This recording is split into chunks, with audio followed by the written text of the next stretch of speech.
禽流感肆虐，柬埔寨一名11岁的少女感染了 H5N1 禽流感病毒后死亡，这也是2014年以来该国首宗人类因为感染禽流感病毒而死亡的个案。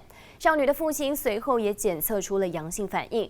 世界卫生组织 WHO 表示，正在和柬埔寨当地政府合作进行疫调，并坦言担忧会出现人传人的疫情状况。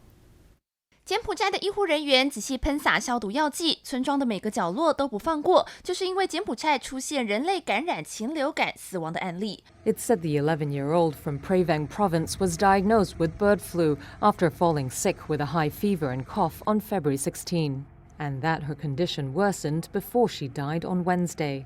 不止少女感染禽流感，父亲随后也检测出阳性反应。当地政府不敢大意，赶紧针对12名的密切接触者进行检测，因为这是2014年以来柬埔寨首宗人类因感染禽流感病毒的死亡个案。世界卫生组织 WHO 表示，已经与柬埔寨当局合作进行严格的疫调，坦言担忧出现人传人的状况。We're seeing eagles and owls and raptors of all kinds getting this virus. But with regards to these cases of the sea lions and the mink, those seem to suggest that the virus is now spreading within mammals. H5N1 禽流感近期在全球多国蔓延 ，WHO 点出，虽然不能够确定柬埔寨的妇女确切的感染途径，且禽流感人传人的风险低，但专家仍然提醒，不仅是人类，哺乳类动物感染的病例正在增加，各国还是要加强警惕。Because what we're afraid is that the virus might start changing. It might undergo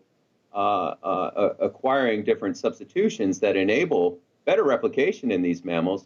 And we're afraid that some of those same substitutions might enable the virus then to attach to human cells more effectively. 柬埔寨卫生当局呼吁父母要让小孩远离家禽，不要徒手处理生病或是死亡的禽鸟，借此来降低感染的几率。记者周田丽、苏维明综合报道。